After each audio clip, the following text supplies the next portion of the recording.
एक सारस और एक लोमड़ी की अच्छी दोस्ती हो गई। जंगल में लोमड़ी सारस को अपनी कमर पर बिठाकर घूमा करती थी।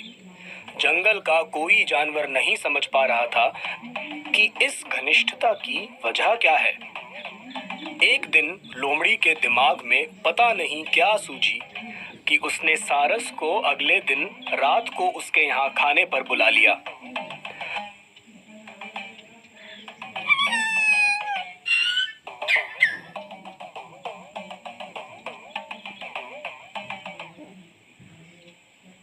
अगले दिन सारस खूब बढ़िया से नहा धोकर एकदम हीरो बनकर लोमड़ी के घर पहुंचा। लोमड़ी ने बढ़िया घी और मसाले डालकर सूजी का स्वादिष्ट दलिया बनाया हुआ था, जिसकी खुशबू चारों ओर महक रही थी। ये सब मेरे लिए, भाई जल्दी से ले आओ, अब और रहा नहीं जाता। लोमड़ी प्लेटों में डालकर दलिया ले आई और एक को अपने सामने रख दूसरे को सारस की ओर बढ़ा दिया। बड़े शरारती अंदाज में सारस को देखकर बोली, खाओ दोस्त, आप ही के लिए तो ये सब तैयारी की है। सारस ने जब खाने का प्रयास किया, उसके कुछ हाथ ना लगा। इतनी लंबी चोंच, ऊपर से खाना प्लेट में।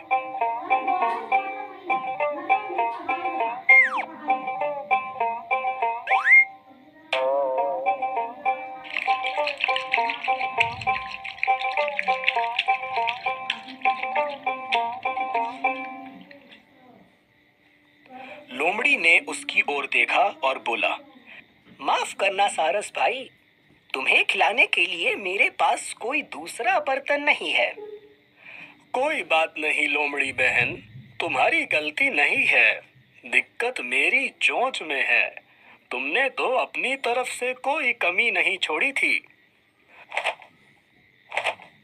कुछ महीनों बाद सारस ने लोमड़ी को खाने का न्योता दिया। लोमड़ी बहन, बहुत दिन हो गए, हमने साथ में खाना नहीं खाया। कल रात को मेरे घर आ जाना। लोमड़ी सारस के घर रात के खाने पर पहुंच गई। उसके मन में ऐसी उत्सुकता थी कि उसने दोपहर में भी कुछ नहीं खाया। सारस ने खूब घी मक्खन डालकर बहुत ही स्वादिष्ट मशरूम का सूप बनाया था और लोमड़ी की तरह सारा इंतजाम बड़े अच्छे ढंग से किया था।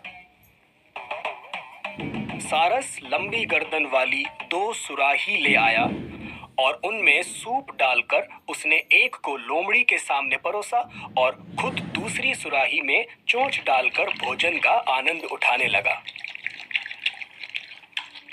सूप की मनमोहक सुगंध लोमड़ी के दिलो दिमाग पर छा रही थी, मगर उस तंग गर्दन वाली सुराही से भला कैसे खाती। बगल में ही सारस इतने मजे से खा रहा था कि थोड़ी ही देर बाद उसकी सुराही खाली हो गई।